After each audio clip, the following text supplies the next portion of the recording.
नमस्कार मेरे साथियों, आज हम इकोनॉमिक्स का first lesson introduction of micro economics को देखने वाले हैं। इस लेसन में हम माइक्रो इकोनॉमिक्स के introductions, meaning, definition, scope, limitation and nature को देखने वाले हैं। इकोनॉमिक्स में बच्चों लोग दोनों ब्रांचेस होती है।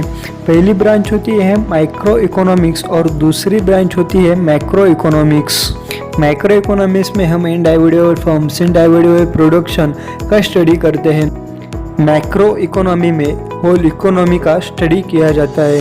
होल इकोनॉमी में आने वाली poverty, employment, general price level, national income का स्टडी हम मैक्रो इकोनॉमिक्स में करते हैं। Macroeconomics is defined as that branch of the economics which studies the economic problem of level of an economy as a whole. For example, poverty, unemployment, etc. Micro economics में आने वाली दिक्कतों का study करते हैं। माइक्रो इकोनॉमिक्स होल इकोनॉमी का study करते हैं और उनमें आने वाले दिक्कतों का भी स्टडी करते हैं, जैसे कि poverty, unemployment etcetera. In branch of macro economics we study the whole economy. For example, aggregate demand, aggregate supply. Scope of macro economics. Scope का मतलब होता है area of study. National income. हम मैक्रो इकोनॉमिक्स में national income को कैसे calculate किया जाता है, नेशनल इनकम क्या होता है, जीडीपी, एनडीपी क्या होता है, ये सब हम मैक्रो इकोनॉमिक्स में पढ़ते हैं। मैक्रो इकोनॉमिक्स में इकोनॉमी को बड़े लेवल पर देखा जाता है। मैक्रो इकोनॉमिक्स में एम्प्लॉयमेंट लेवल को देखा जाता है, उनको क्या क्या दिक्कतें हो सकती है ये भी देखा जाता है। मैक्रो इकोनॉमिक्स में आने वाले दिक्कतों पर चर्चा करते हैं। मैक्रो इकोनॉमिक्स में एम्प्लॉयमेंट, अनएम्प्लॉयमेंट के रिलेटेड थेरीज को स्टडी किया जाता है। Theory of money. Macro economics में मनी से सारी रिलेटेड थेरीज को पढ़ाया जाता है, यानी मनी कैसे क्रिएट हो जाती है, क्रेडिट कैसे किया जाता है, बैंक कैसा पैसा बनाती है, यानी कैसा वो अर्न करती है, ये सब मैक्रो इकोनॉमिक्स के अंदर स्टडी किया जाता है। Theory of general price level. Macro economics में जनरल प्राइस लेवल क्या है ये देखा जाता है। तो सबसे पहले हम जनरल प्राइस लेवल क्या है ये समझ लेते हैं। तो जनरल प्राइस लेवल क्या होता है ये हम एग्जाम्पल के द्वारा समझ लेते हैं। तो समझ लो, एक बिस्किट की प्राइस 5 रुपये और एक केक की प्राइस 6 रुपये है। इन दोनों प्राइसों को मिलाकर जो प्राइस आती है उन्हें हम जनरल प्राइस लेवल कहते हैं।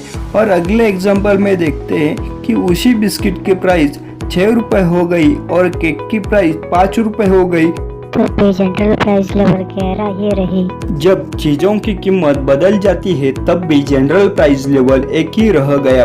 ये होता है जनरल प्राइस लेवल में। इन्फ्लेशन कहाँ से आता है, कैसे महंगाई में इन्फ्लेशन रिलेशन गैप क्या होता है, ये सब हम जनरल प्राइस लेवल में पढ़ते हैं।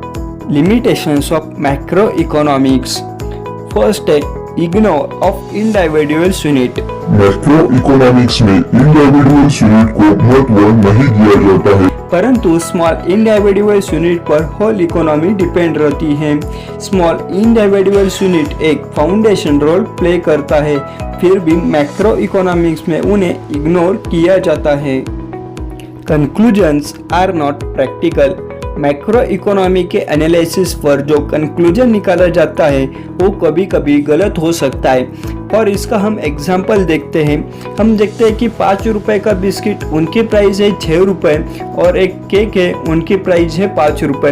इन दोनों को मिलाकर जो प्राइस मिलती है वो होती है 11 रुपये और ये है जनरल प्राइस लेवल। अगले एग्जाम्पल में हम देखते हैं कि एक जो बिस्किट है उनकी प्राइस अब हो गई 5 रुपये और केक की प्राइस हो गई 6 रुपये। इन दोनों को प्राइस मिलाकर जो प्राइस है उन्हें हम जनरल प्राइस लेवल कहते हैं और वो प्राइस आ गई 11 रुपये। हम देखते हैं कि जब चीज़ों की प्राइस में कुछ बदलाव आता है तभी भी जनरल प्राइस लेवल एक ही रहती है, उनमें कोई बदलाव नहीं आता है। Macroeconomics does not depict the correct picture of individuals. Macroeconomics में इंडिविजुअल्स यूनिट की पूरी पिक्चर नहीं बताता है। जब एग्रीगेट डिमांड जब बढ़ती है तब प्रोडक्शन विल राइज हो सकता है। कुछ फर्म ऐसी होती है उनकी कॉस्ट भी बढ़ गई हो या उनका आउटपुट बढ़ गया हो और कम भी हो सकता है। Similarly in levels of income की बात करें तो कंजप्शन ऑफ गुड्स भी बढ़ेगा और कुछ गुड्स का घटेगा भी, क्योंकि इनकम बढ़ने से लोग अच्छी गुड्स की डिमांड करेंगे और चीप गुड्स की नहीं करेंगे। Natures of macro economics. सबसे पहले हम जानेंगे कि नेचर क्या होता है। इंडिया में जितने भी सब्जेक्ट पढ़ाए जाते हैं उनका डिफरेंट नेचर होता है। इनका साइंटिफिक नेचर होता है, कुछ का मैथमेटिकल नेचर होता है, कुछ का अप्लाइड नेचर होता है, कुछ का थियोरेटिकल होता है, कुछ का एक्सपेरिमेंटल नेचर होता है। ये नेचर होता है क्या है कि सब्जेक्ट क्या करता है और कैसे करता है, उसका डिज़ाइन, उसका बेसिक फ्रेमवर्क क्या है, वही हम नेचर में पढ़ते हैं। माइक्रो इकोनॉमिक्स साइंस की तरह काम करती है, इसलिए micro economics is a scientific nature. Macro economics art भी है। Macro economics different rules and law को पेश करती है, जिनकी मदद से डिफरेंट प्रॉब्लम सॉल्व होते हैं। माइक्रो इकोनॉमिक्स पूरी अर्थव्यवस्था में आने वाले प्रॉब्लम को सॉल्व करती है। For example uneducated employment, educated employment. Macro economics में आने वाले दिक्कतों का सोल्यूशन गवर्नमेंट के पॉलिसीज से निकाला जाता है। For example skill development centre, vocational centre, education में सुधार, infrastructure etcetera. Positive science. Macro economics positive science भी है। वह फैक्ट एंड फिगर बताता है, जो यथास्थिति है वही वह बताता है। वह कुछ भी निर्णय नहीं देता है, सिर्फ बताता है कि यह क्या है, इसका वेट क्या है। समझ लो मेरा वेट 65 kg है, तो वह भी यही बताएगा कि मेरा वेट 65 kg ही है। इसको कहते हैं कि positive science. Positive science fact and figure को बताता है। Nominative science. नॉमिनेटिव साइंस क्या है इसके बारे में चर्चा नहीं करती है, बल्कि क्या होना चाहिए, कैसी अर्थव्यवस्था होनी चाहिए, देश की जनता गरीब न होनी चाहिए, देशों में बेरोजगारी न होनी चाहिए, उनका अच्छा खाना पीना मिलना चाहिए, सभी लोगों को एजुकेशन मिलना चाहिए। इस तरह की चीज़ें नॉमिनेटिव साइंस में होती हैं।